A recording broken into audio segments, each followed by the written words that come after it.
Hello friends, welcome back to my channel. तो मैं आज लेकर आई हूँ आप सभी के लिए BA 5th semester elementary statics के चैप्टर नंबर 4। इसके पहले वीडियो में हम सभी ने एलिमेंट्री स्टैटिक्स के चैप्टर नंबर 1 स्टैटिक्स क्या होता है, सांख्यिकी देखा। फिर हमने देखा आंकड़े संकलन की विधियां, दूसरा चैप्टर, और तीसरा चैप्टर देखा था वर्गीकरण और सारणियन में अंतर। अब हम आगे चलेंगे कि आवृत्ति वितरण एवं उनका बिंदु रेखी प्रदर्शन क्या होता है। फिर उसके बाद हम आएंगे केंद्रीय प्रवृत्ति के माप, जो कि वेरी इंपॉर्टेंट क्लास होने वाला है। तो मेरे वीडियो पर बने रहिए ताकि आप सभी को जब central tendency, mean, median, mode जब आगे वीडियो में पढ़ाया जाए, बताया जाए, तो आप सभी तक पहुंच सके। तो इस वीडियो में मैं देखूंगी, हम लोग देखेंगे कि क्या क्या इसमें हमें पढ़ना है, किस तरीके से यहाँ बताया गया है कि आवृत्ति वितरण एवं उनका बिंदु रेखी प्रदर्शन कैसे करते हैं। तो आप सभी ने टैली मार्किंग करना सीखा ही होगा, ठीक। तो टैली मार्क जो होता है वो कैसे हम लोग बताते हैं, आप सभी को पता है। तो इस तरीके से और फ्लो चार्ट बनाकर, दंड आरेख वगैरह बनाकर हम लोग भी किसी भी आंकड़े को दर्शाते हैं। तो उसमें कई प्रकार के जो आंकड़ा है वो बिंदु रेखी प्रदर्शन, रेखा द्वारा प्रदर्शन होता है, दंड द्वारा प्रदर्शन होता है, चतुर्भुज द्वारा प्रदर्शन किया जाता है। तो यहाँ पे सभी प्रकार से देखेंगे। अब चलते हैं इस चैप्टर में क्या कहा है वो देखते हैं। तो ये कंटेंट बुक का कंटेंट है, आप सभी के लिए एक प्योर कंटेंट है कि बुक में जो भी सिलेबस दिया है, जो भी चैप्टर में दिया है वो आप तक पहुंच सके। तो मैं बुक से ही पढ़ा रही हूँ। जब इम्पोर्टेंट कोई आएगा तो उसे मैं सॉल्यूशन के साथ बताऊंगी। अभी फ़िलहाल बुक से ही काम हो जा रहा है, तो बुक के पीडीएफ से ही हम पढ़ रहे हैं, ठीक। तो आगे चलते हैं। दिया है आंकड़ों में संकलन एवं वर्गीकरण के पश्चात जो महत्वपूर्ण कार्य करना पड़ता है वह इन आंकड़ों की एक व्यवस्थित क्रम में प्रस्तुतिकरण होती है। हमने सबसे पहले जाना कि आंकड़ा होता क्या है, ठीक। तो अब आंकड़ा जो होता है वह संख्यात्मक रूप में होता है किसी भी चीज का, और उस आंकड़े को संकलन करने की विधियां क्या होती हैं ये बताया गया। फिर अब उन आंकड़ों को हम संकलित करते हैं, तो संकलित करने पर उसे हम किस तरीके से रखें, तो उसको रखने के लिए वर्गीकरण और सारणियन का यूज करते हैं। फिर अगर हम किसी को बताना पड़े हमें कि इन आंकड़ों में क्या अंतर है, किस तरीके से क्या है, तो उसके लिए हम उन आंकड़ों का क्या करते हैं, प्रस्तुतिकरण करते हैं। तो यही है प्रस्तुतिकरण। जब इन को खंडित या सतत श्रेणियों में दर्शाया जाता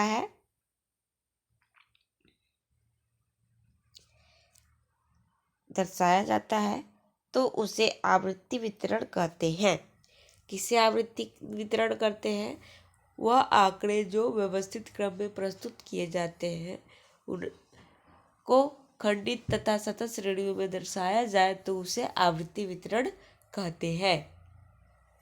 किसी मापनीय विशेषता के आधार पर आंकड़ों के वर्गीकरण को, जिसमें प्रत्येक मद या वर्ग के सामने उससे संबंधित आवृत्ति को लिख लिया जाता है, आवृत्ति वितरण या बारंबारता बटन कहलाता है। अब ये बारंबारता बटन क्या होता है? तो बारंबारता बटन जो है किसी भी संख्या का बार बार आना, या एक संख्या का एक से अधिक बार आना, ठीक। तो यही होता है बारंबारता, फ्रीक्वेंसी बटन, ठीक।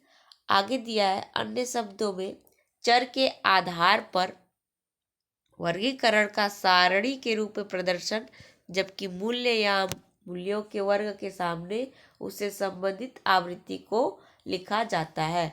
आवृत्ति वितरण या बारंबारता बटन कहा जाता है। ठीक, चर के आधार पर जो वर्गीकरण करते हैं उसमें जो भी सारणिक रूप में प्रदर्शन किया जाता है और जो मूल्य के दिया रहता है उससे संबंधित आवृत्ति को क्या करते हैं, लिख दिया जाता है। अब आवृत्ति के वितरण के प्रकार क्या है देख लेते हैं। ठीक, ये तो था आवृत्ति वितरण का परिचय कि आवृत्ति वितरण में क्या क्या कैसे होता है। अब हम पढ़ेंगे आवृत्ति वितरण के प्रकार। तो अब देखते हैं आवृत्ति वितरण के प्रकार क्या है। तो आवृत्ति वितरण के प्रकार को निम्नलिखित दो भागों में बांटा जाता है। पहला भाग खंडित आवृत्ति वितरण और दूसरा वर्गीकृत आवृत्ति वितरण। खंडित आवृत्ति वितरण में क्या होता है, चर के प्रत्येक मूल्य की आवृत्ति को उसके सामने दर्शाते हुए आंकड़ों के क्रमबद्ध विन्यास को खंडित आवृत्ति वितरण या खंडित श्रेणी कहा जाता है। दूसरा है वर्गीकृत आवृत्ति वितरण। चर मूल्यों को वर्गीकृत करके वर्ग एवं उन वर्गों के आवृत्ति के क्रमबद्ध विन्यास को वर्गीकृत या खंडित, अखंडित अथवा सतत आवृत्ति वितरण कहते हैं। ठीक, अब आवृत्ति, कुल आवृत्ति क्या होती है यहाँ दिया हुआ है। कुल आवृत्ति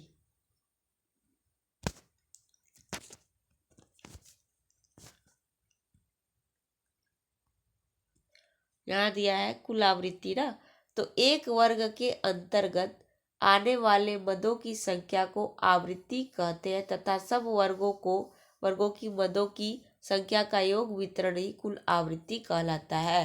ठीक,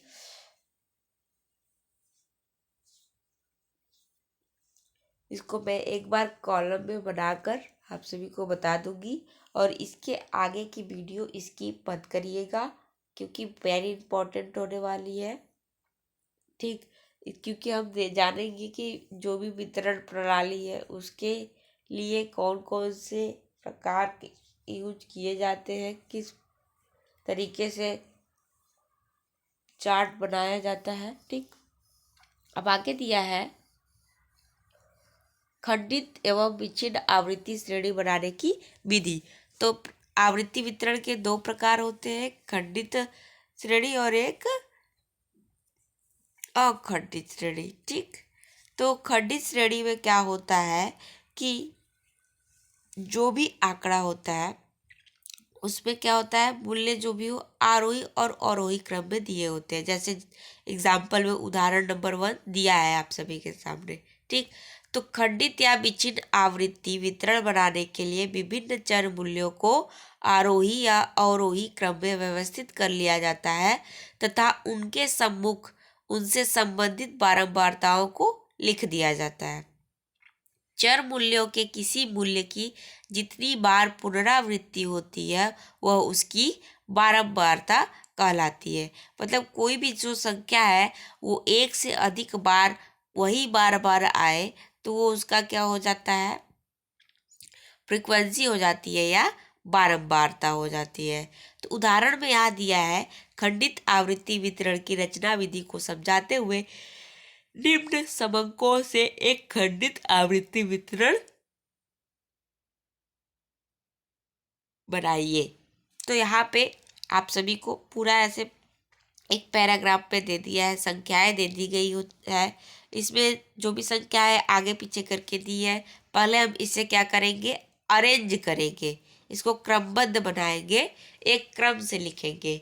या तो अवरोही क्रम में लिखिए या तो आरोही क्रम में लिखिए। ठीक, तो यहाँ हम आरोही क्रम का यूज करेंगे। ठीक, तो हम यहाँ आरोही क्रम में लिखेंगे। तो आरोही क्रम में आप सभी क्या जानते हैं कि आरोही क्रम में सबसे छोटे से फिर सबसे बड़े तक पहुँचते हैं। तो सबसे छोटा इसमें देखेंगे कौन है, 17। 17 को बार लिखते जाएंगे जितनी बार आया है। फिर उसके बाद 19, फिर उसके बाद 20, फिर उसके 17 के बाद 18, 18 के बाद 19, 19 के बाद 20, 20 के बाद 21, 21 के बाद 22 हम लिख कर देंगे। ठीक, तो ये आरोही क्रम में बन जाएगा हमारा। तो इसे को फ्रीक्वेंसी इसकी बताएंगे कैसे, तो आगे चलते हैं। तो इसको हल करने के लिए स्टेप दिया हुआ है ठीक। तो हल में खंडित आवृत्ति वितरण को हम टैली मार्क द्वारा एक टेबल बनाकर हम टैली मार्क द्वारा प्रदर्शित करते हैं। तो यहाँ दिया है, पहला स्टेप दिया है 3 खानों की एक सारणी बनाए। 3 कॉलम बनाएंगे। पहला खाना चर के लिए, दूसरा खाना मिलान चिन्ह के लिए और तीसरा खाना आवृत्ति के लिए होगा। ठीक। चर मतलब जो हमें डाटा मिला हुआ है। ठीक। दूसरा दिया है चर के सभी मूल्यों को ऊपर से नीचे की ओर आरोही क्रम में लिखिए। ठीक। उसके बाद तीसरा दिया हुआ है चर के दिए हुए प्रत्येक मूल्य के सामने दूसरे खाने में मिलान रेखा खींचिए। एक मूल्य के लिए एक मिलान रेखा खींचिए। जब 4 खड़ी रेखाएं बन जाए तो उन चारों रेखाओं को काटते हुए 5वीं रेखा को आड़ी बनाइए। मतलब आड़ी मतलब तिरछा। ठीक। फिर कुछ अंतर से आगे रेखाएं बनाते रहिए। इस प्रकार 5-5 के समूहों में आवृत्ति की गणना करने को अनुमेलन विधि कहते हैं। ठीक। तो आप सभी टेलीमार्क बनाना जानते हो ही होंगे। चौथा दिया है प्रत्येक चर मूल्य के सामने खींची गई रेखाओं की गिनती करें तथा उसी चर मूल्य के सामने खाने में लिख दीजिए। जैसे यहाँ पर ये आप सभी खंडित आवृत्ति वितरण दर्शाने के लिए ये 4-5 पॉइंट थे। इस तरीके से इस विधि द्वारा आप दर्शाते हैं। तो ये रहा आपका खंडित आवृत्ति श्रेणी। तो ये श्रेणी हल श्रेणी है। ठीक। सॉल्व हो गया है कि 17 कितनी बार आया है। तो जो खंडित श्रेणी अभी हमने इसके पहले देखा था इधर, इसी को हमने क्या कर दिया, एक पंक्ति दे दी और पंक्ति में हमने क्या कर दिया, फ्रीक्वेंसी को इसके दर्शा दिया कि 17 कितनी बार आया है, 18 कितनी बार आया है, 19 कितनी बार आया है, 20 कितनी बार आया और 21 कितनी बार आया है। तो ये हमारी श्रेणी बन गई, खंडित आवृत्ति श्रेणी। ठीक। तो ये आप सभी ध्यान दे लीजिएगा। अब चलते हैं अखंडित या सतत श्रेणी बनाने की विधि। तो इसमें भी कई सारी विधियां हैं, तो ध्यान से देख लीजिएगा। वर्ग सीमाएं, पहला क्या है इसमें, वर्ग सीमाएं। वर्ग सीमाएं क्या होती है, जैसे जिन 2 सीमाओं के अंतर्गत वर्ग बनाते हैं वो वर्ग सीमाएं होती हैं। जैसे हम कोई भी अंतर ले लेते हैं कि 5 से 10, 10 से 15, 15 से 20, 20 से 25। तो ये हमारी क्या होती है, वर्ग सीमाएं होती है कि इसके बीच जो भी आएंगे, जो भी आंकड़े आएंगे वो इनके बीच होंगे, जो भी संख्याएं आएंगी इन्हीं के बीच होंगी। ठीक। फिर उसके बाद पहली सीमा अधर या निम्न सीमा तथा दूसरी सीमा उच्च सीमा कहलाती है। जैसे यहाँ आप सभी के लिए क्या दिया हुआ है, एग्जाम्पल देखिए। यहाँ दिया है 0 से 15। तो 0 क्या है, पहली सीमा है। तो पहली सीमा या अधर यह क्या होती है, निम्न सीमा होती है। मतलब निम्न मतलब कम होती है। और दूसरी सीमा जो है 15 है। तो 15 जो है उच्च सीमा होती है, जो अधिक होती है। ठीक। तो किसी भी वर्ग की उच्च सीमा और निम्न सीमा, इसको दर्शाते किससे है, तो इसको दर्शाने के लिए L1 और L2 का प्रयोग करते हैं। L1 निचली सीमा होती है और L2 ऊपरी सीमा होती है। ये था पहला स्टेप। ठीक। अब हमने जाना वर्ग सीमाएं क्या होती है। अब दूसरा है वर्ग विस्तार क्या होता है। तो वर्ग विस्तार किसी वर्ग की उच्च और निम्न सीमा के अंतर को वर्ग विस्तार कहते हैं। जैसे यहाँ पर एग्जाम्पल ही देख लीजिए, 0 से 15। तो 0 से 15 का वर्ग विस्तार क्या होगा, 15 वर्ग विस्तार होगा। ठीक। तो इसे किस तरीके से दर्शाएंगे, आई से दर्शाएंगे। किससे, आई से दर्शाएंगे। ठीक। जिसको हम इंग्लिश में क्लास इंटरवल भी कहते हैं। उसके बाद देखेंगे तीसरा दिया है मध्य मूल्य या मध्य बिंदु, जिसको एम से प्रदर्शित करते हैं। ठीक। स्मॉल एम से। ठीक। क्योंकि कैपिटल एम से तो मोड को भी प्रदर्शित करते हैं ना। तो यहाँ पे दिया है किसी वर्ग की उच्च सीमा और निम्न सीमा के मध्य स्थान को मध्य मूल्य या मध्य बिंदु कहते हैं। इसे मालूम करने के लिए वर्ग की उच्च और निम्न सीमाओं को जोड़कर उसका आधार कर लिया जाता है। तो यहाँ पे दिया है कि मध्य मूल्य या मध्य बिंदु क्या होता है। तो जो ये क्लास इंटरवल दिया था, जैसे 15 से 30, यही क्लास इंटरवल को क्या करते हैं, हम जोड़ते हैं आपस में। जोड़ने के बाद क्या कर देते हैं, 2 से भाग दे देते हैं, तो हमें क्या मिल जाता है, इन दोनों उच्च सीमा और निम्न सीमा के बीच की मध्यमान को क्या होता है, पता चलता है। तो उच्च सीमा पहले जोड़ेंगे, फिर निम्न सीमा। जोड़ने के बाद 2 से क्या करेंगे, भाग दे देंगे, तो हमारा क्या मिलेगा, मध्य मूल्य मिलेगा। दोनों निचली और ऊपरी सीमा के बीच का मध्य मूल्य प्राप्त होगा। आगे देखते हैं, आगे क्या करना है, ये नोट डाउन कर लीजिएगा, बहुत इंपॉर्टेंट है। ठीक, चौथा है आवृत्ति, वर्ग आवृत्ति वितरण। तो वर्ग आवृत्ति में क्या दिया है कि वर्ग आवृत्ति कैसे करते हैं। तो यहाँ दिया है, वर्ग बना लेने के बाद यह जानना आवश्यक होता है कि उस समूह में कितने पद किस वर्ग विशेष में आते हैं। इन पदों की संख्या उस वर्ग की आवृत्ति या बारंबारता कहलाती है। ठीक, वर्ग आवृत्ति को क्लास फ्रीक्वेंसी कहते हैं। अभी तो ये फिलहाल हम लोग थ्योरी में देख रहे हैं। अभी इसका हम कॉलम बना हुआ देखेंगे, जहाँ इसको इस तरीके से दर्शा कर कॉलम में सॉल्व किया गया। ठीक, तो अब दिया है अखंडित अथवा वर्गाकार श्रेणियों की रचना करना। तो किस तरीके से कर रहे हैं, तो पहला दिया है विस्तार का निर्णय करना। किसी भी समंक माला के सबसे बड़े और सबसे छोटे मान के अंतर को उसका विस्तार कहते हैं। ठीक, यदि किसी सारणी में दी गई संख्याओं में अधिकतम और न्यूनतम संख्या क्रमशः 25 और 3 है, अतः यह विस्तार होगा। ठीक, अब दिया है दूसरा, वर्गों की संख्या का निर्णय करना। ठीक, वर्गों की संख्या का निर्णय करने के लिए क्या करते हैं, स्क्रीनशॉट ले लीजिएगा नोट डाउन करने के लिए, वीडियो को पॉज करके। अब यहाँ देखते हैं दूसरा, वर्गों की संख्या का निर्णय करना। वर्गों की संख्या क्या है, समंक माला का विस्तार बटे वर्ग विस्तार का माप। तो समंक माला का विस्तार देखेंगे और वर्ग विस्तार का माप करके हम क्या निकालेंगे, वर्गों की संख्या निकालेंगे। ठीक, अब आगे दिया है वर्ग सीमाओं का निर्णय करना। तो वर्ग सीमाओं का निर्णय हम कैसे करेंगे, 2 तरीके से किया जाता है, एक अपवर्जी रीति और दूसरा समावेशी रीति। अपवर्जी रीति यहाँ पर आपको दिया है। अपवर्जी रीति वह रीति है जिसमें एक वर्गांतर की ऊपरी सीमा उससे अगले वर्ग की निचली सीमा के बराबर होती है।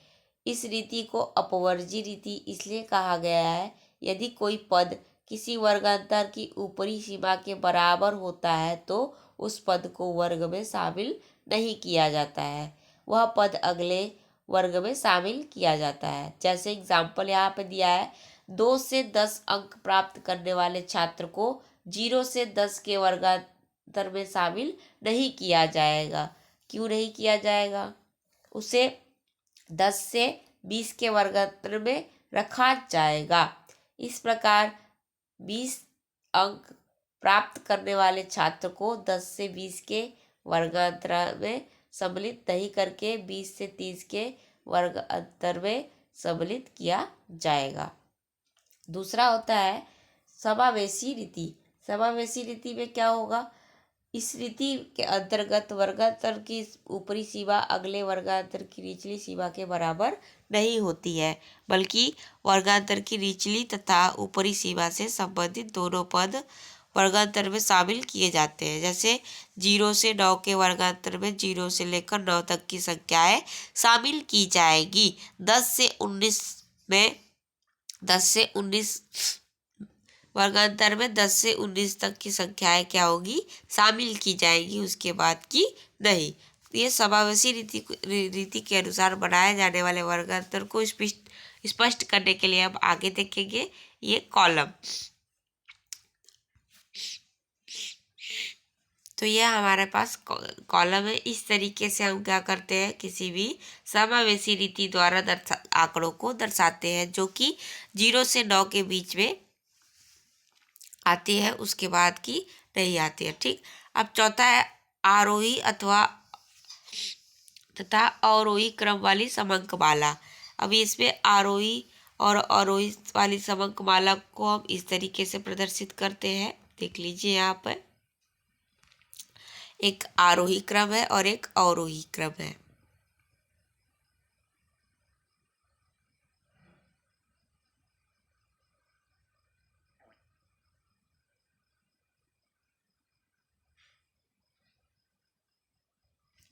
यहाँ पे वर्गांतर आपको आरोही क्रम में बढ़ता हुआ दिखेगा, 0 से 10, 10 से 20, 20 से 30, 30 से 40, 40 से 50।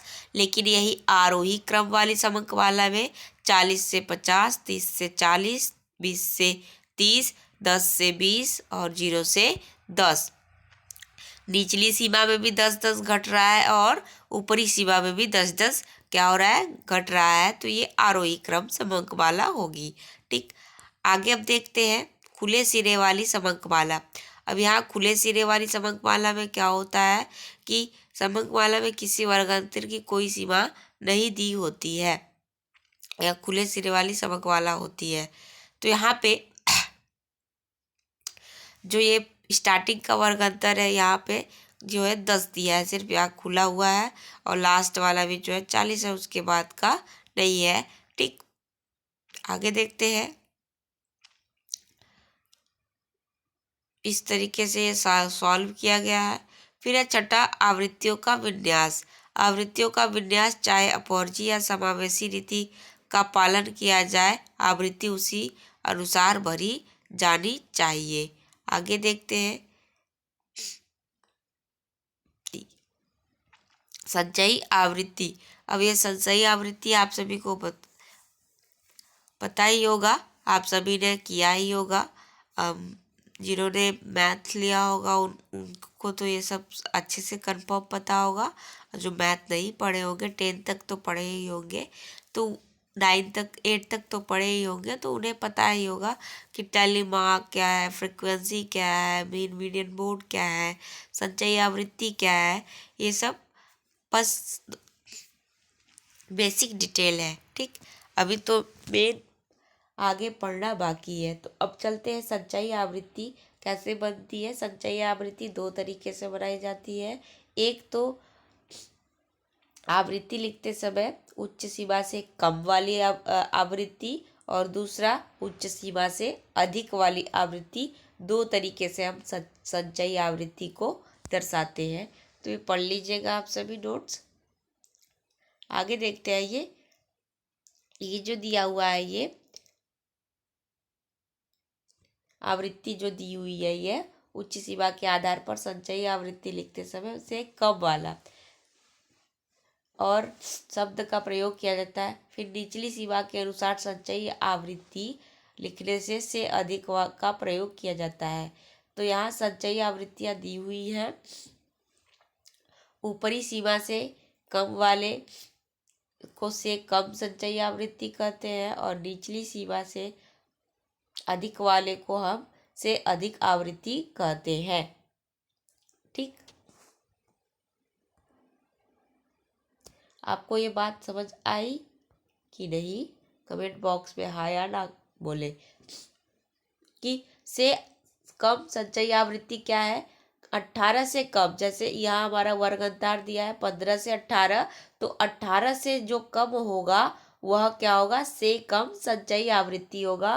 और 15 से निचली सीमा से, यानी 15 से जो अधिक होगा वह से अधिक संचयी आवृत्ति होगा। ठीक,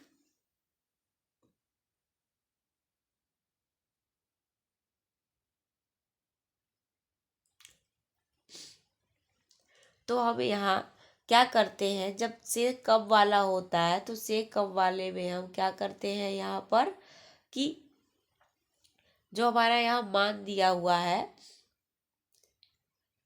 से कम वाले में 2 दिया है, तो 2 को हम क्या करते हैं 21, 18 से 21 वाले में जो 14 आवृत्ति दी हुई उसको हम क्या करते हैं 21 से कम लिखते हैं, तो क्या करते हैं हम 2 प्लस 14 जोड़ देते हैं तो 16 हो जाता है। तो यानी मतलब 21 से कम 16 आएगा।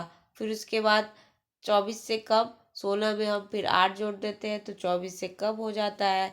ऐसे ही से अधिक वाले में हम क्या करेंगे, से अधिक वाले में हम पहले किसका करते हैं, पूरे आवृत्ति का हम टोटल कर लेंगे। फिर टोटल कितना है 40 है, तो 15 से अधिक में हम क्या कर देंगे 40 लिख देंगे। फिर उसके बाद नीचे है 18 से अधिक में हम क्या कर देंगे यहाँ 28 लिख देंगे। फिर 21 से अधिक वाले में 24 कर देंगे। फिर ऐसे क्या है, से अधिक वाले में हम से अधिक ऊपर सबसे करेंगे और नीचे घटते चले जाएंगे, और से कम में हम सबसे ऊपर कम रहेंगे फिर नीचे बढ़ते आएंगे। ठीक, अब आगे दिया है नेक्स्ट है एग्जाम्पल। ये आप सभी को हल करने के लिए दिया है, तो ये एग्जाम्पल आप सभी खुद से हल करिएगा। ठीक, यहाँ पे इसका आंसर भी बताया है। ठीक, तो अब नेक्स्ट देखते हैं। अभी यही उदाहरण दे रखा है, आप सभी को 1-2 उदाहरण बुक का जरूर करना चाहिए, क्योंकि अक्सर बुक के जो है क्वेश्चंस और एग्जाम्पल्स पूछे जाते हैं एग्जाम में। आगे चलते हैं। अब आगे दिया है समूहित आवृत्ति वितरण या अखंडित श्रेणी की रचना के आधारभूत सिद्धांत क्या होते हैं। तो ये सिद्धांत जरूरी है, आप सभी ये जो 4 सिद्धांत दिए हैं इन सिद्धांतों को याद रखिएगा कि अखंडित श्रेणी की आधारभूत सिद्धांत में क्या क्या चीज़ें आती हैं। ठीक, अब आगे दिया है आपको एग्जाम्पल दिया है कि किसी कक्षा में 20 विद्यार्थी ने परीक्षा दी और 50 अंकों में से उनके अंक इस प्रकार हैं, तो इसको हम किस तरीके से सॉल्व करेंगे। तो ये आपके लिए यहाँ पर हल सहित बना हुआ टेबल दिया हुआ है, देख लीजिए और हल भी कर लीजिए। एक बार बिना देखे सॉल्व करिए, फिर आकर देखिए यहाँ पर। अब दिया है आगे आवृत्ति वितरण का बिंदुरेखी प्रदर्शन। तो आवृत्ति वितरण का बिंदुरेखी प्रदर्शन हम किस तरीके से करते हैं, तो बिंदुरेखी प्रदर्शन का अर्थ क्या होता है पहले हम ये जानेंगे। तो बिंदुरेखी का अर्थ जो होता है, अंग्रेजी शब्द ग्राफ से बने शब्द ग्राफिक का अर्थ सचित्र अथवा सजीव है। संख्यात्मक तथ्यों, आंकड़ों या समंकों को सरल एवं स्पष्ट तथा प्रभावशाली ढंग से प्रस्तुत करने के लिए रेखा चित्र बनाया जा सकता है। जब समंकों या आंकड़ों को ग्राफ पेपर पर अंकित करके निरूपित किया जाता है तो इसे बिंदु रेखी प्रदर्शन अथवा रेखा चित्र अथवा आलेखी निरूपण अथवा ग्राफी प्रदर्शन कहते हैं। ग्राफी प्रदर्शन दृश्य रीतियों के अंतर्गत आता है। दृश्य मतलब विजुअल, हम उसे देख सकते हैं। तो जो भी अब आगे के हम ग्राफ बनाएंगे उस ग्राफ को क्या करेंगे, जो भी हम बनाएंगे उसे हम एक ग्राफ पेपर पर बनाएंगे। तो मैं ग्राफ पेपर पर बनाना बताऊंगी कि किस तरीके से हम कौन सा आरेख ग्राफ पर कैसे हम बनाएंगे, कैसे हम प्रदर्शित करेंगे। अभी फिलहाल हम थ्योरी देख लेते हैं, प्रैक्टिकली मैं नेक्स्ट वीडियो में लेकर आऊँगी। ठीक, तो अब आगे चलते हैं। ग्राफ बनाने के लाभ क्या होते हैं यहाँ दिया हुआ है। फिर दिया हुआ है ग्राफ बनाने के लाभ के इतने लाभ होते हैं। इन लाभों के बाद दिया है बिंदु रेखी प्रदर्शन की सीमाएं क्या होती हैं, यहाँ पे दिया हुआ है। फिर ये सीमाएं देख लीजिए, ठीक, इम्पोर्टेंट है। आगे भी दिया है रेखाचित्र का निर्माण किस तरीके से करते हैं। तो रेखाचित्र का निर्माण के यहाँ कई तरीके दिए हैं। मूल बिंदु, क्षैतिज रेखा, उर्ध्व रेखा को हम वर्टिकल ऊर्ध्वाधर रेखा कहते हैं। कोटि, भुजाज, ये सब क्या होता है, कोऑर्डिनेट चरण जो होता है। आप सभी ने निर्देशांक ज्यामिति पढ़ा ही होगा, तो निर्देशांक ज्यामिति के अनुसार आप सभी 4 चतुर्थांश पढ़े होंगे, तो उन्हीं चारों चतुर्थांश के अनुसार हम रेखा चित्र का निर्माण करते हैं। आगे दिया है इस तरीके से पॉट बनेगा।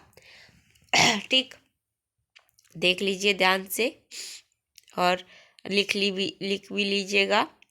आगे देखिए, ये है आपका रेखा चित्र किस तरीके से कोऑर्डिनेट में बनेगा। तो कोऑर्डिनेट पॉइंट आपका यहाँ दिया हुआ है। इस तरीके से आपको इन कोऑर्डिनेट के जरिए जो भी निर्देशांक होके उसे दर्शाने होते हैं। माइनस प्लस का ध्यान दिया जाता है। ठीक, आगे देखते हैं। विद्युत रेखा बनाने के नियम क्या है। यहाँ पे कई सारे दिए हुए हैं, पढ़ लीजिएगा और नोट भी कर लीजिएगा। आगे देखते हैं।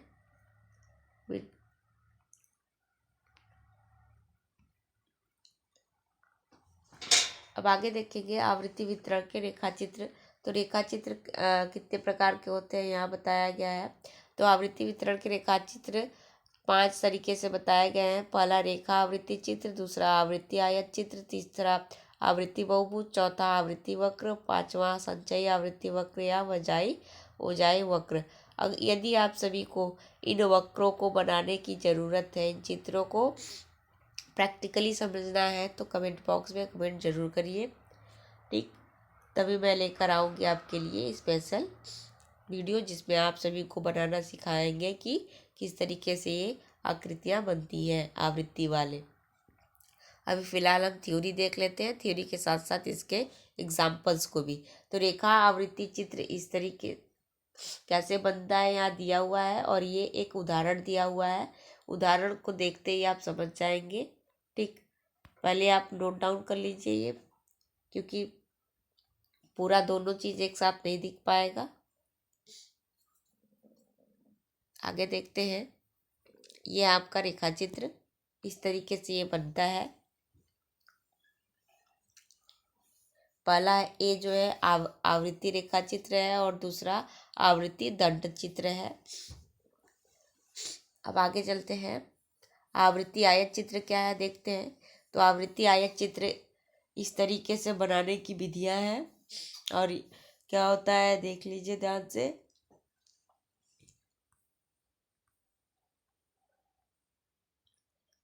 आवृत्ति आयत चित्र को बनाने के लिए 2 तरीके से बनाए जाते हैं। पहले यहाँ क्या क्वेश्चन है ये आप सभी उदाहरण कर लीजिएगा, बहुत ही इम्पोर्टेंट होगा आप सभी के लिए। तो यहाँ पे आयत चित्र जो है ये इस तरीके से बनेगा ना, आवृत्ति आयत चित्र। जो उदाहरण दिया था उसी उदाहरण के अनुसार ये बनाया गया है।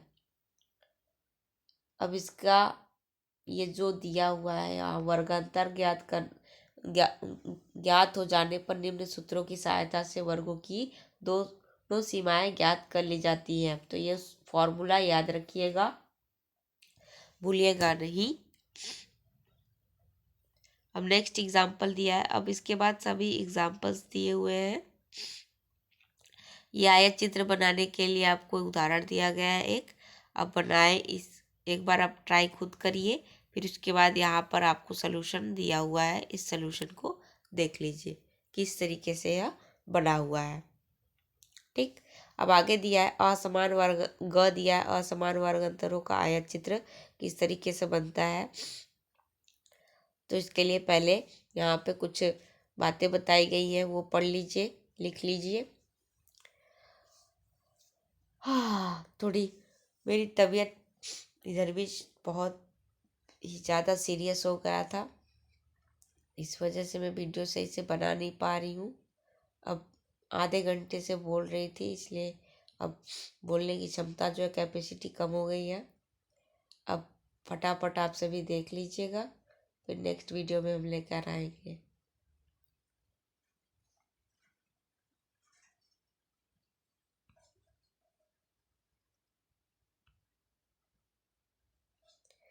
नेक्स्ट एग्जाम्पल ये रहा, आंकड़ों की आवृत्ति चित्र द्वारा प्रस्तुत कीजिए। तो ये आवृत्ति चित्र है, ठीक। हल दिया हुआ है, यहाँ पे ये हल कर लीजिए, फिर ये आवृत्ति चित्र बन जाएगा।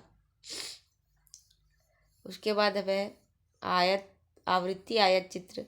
तो आवृत्ति आयत चित्र किस तरीके से बनता है, ये यहाँ दिया हुआ है, इस तरीके से बनता है। आगे दिया है आवृत्ति आयत चित्र से भूपृष्ठक ज्ञात करना। तो भूपृष्ठक कैसे ज्ञात करते हैं, यहाँ ये तरीका दिया हुआ है, देख लीजिए।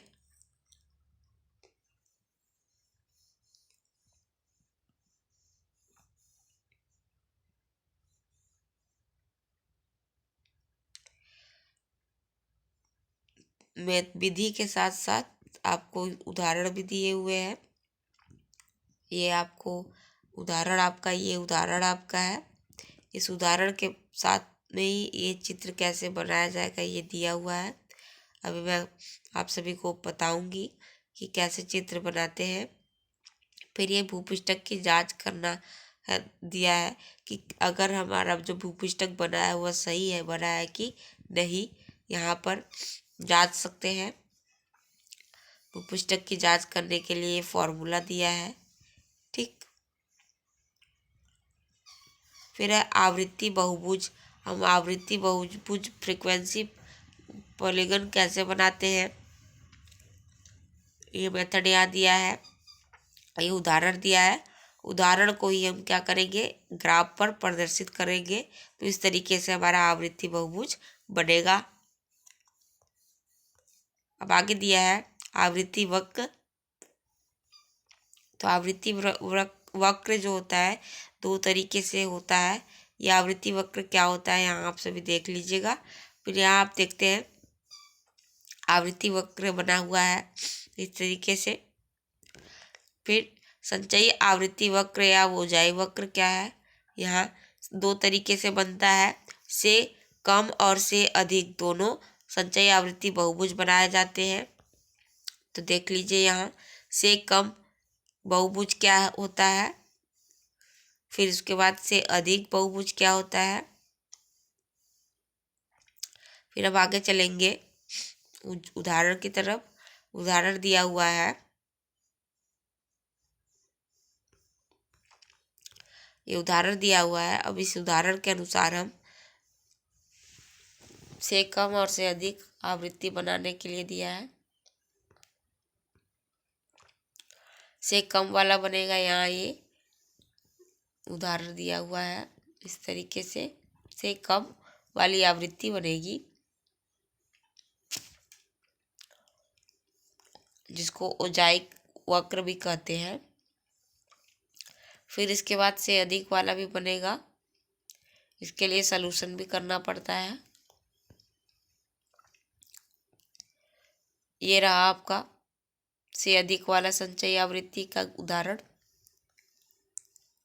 ये क्वेश्चन है, ऊपर नीचे हल है। फिर ये से अधिक वाली आवृत्ति इस तरीके से बनेगी।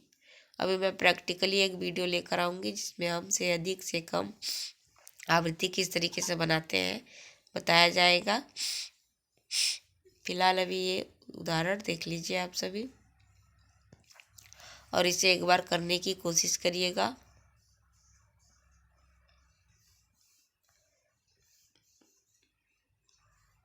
बस ये था लास्ट। अब ये जो दिया है इनमें से अधिक और से कम दोनों ओजाई वक्र को एक साथ प्रदर्शित किया गया है। यहाँ पे देखिए, से अधिक और से कम का उदाहरण है, किस तरीके से करेंगे। तो ये भी मैं आपको एक वीडियो में लेकर आऊँगी, बताऊँगी कि से अधिक से कम दोनों एक साथ हम किस तरीके से वक्र बनाते हैं। तो आप सभी एक ग्राफ की कॉपी ले लीजिए, नोटबुक ग्राफ की खरीद लीजिए, पतली सी मिलती है, 5-6 पेज की ज़रूरत पड़ेगी, उससे भी अधिक की ज़रूरत पड़ सकती है अगर आप प्रैक्टिस करेंगे तो। प्रैक्टिस के लिए अभी ये सारे हैं इम्पोर्टेंट क्वेश्चन। लॉन्ग टाइप है, शॉर्ट टाइप्स भी है। उसके बाद है ऑब्जेक्टिव टाइप क्वेश्चन। यदि आपके कॉलेज में टेस्ट वगैरह होता है तो ऑब्जेक्टिव टाइप क्वेश्चन आपके लिए हेल्प हो जाएगा, लॉन्ग क्वेश्चन का भी, शॉर्ट क्वेश्चन का भी। ये सारे जो लॉन्ग क्वेश्चन और शॉर्ट क्वेश्चन दिए हैं, ये सारे आप सभी के मैंने कंटेंट आप सब तक पहुंचा दिया है बुक का। इसी बुक के कंटेंट से ही आंसर हम लिखेंगे, ठीक।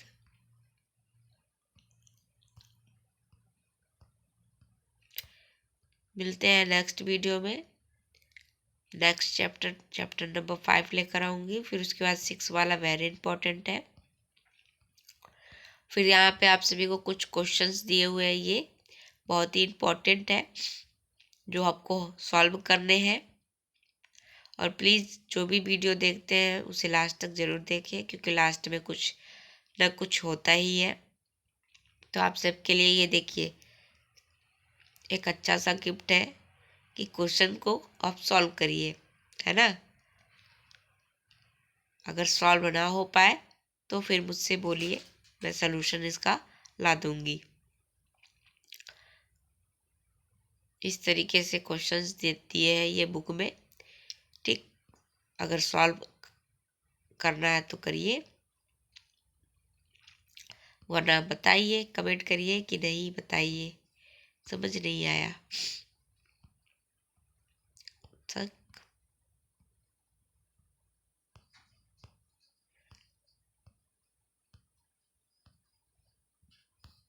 मिलते हैं नेक्स्ट वीडियो में, तब तक के लिए धन्यवाद।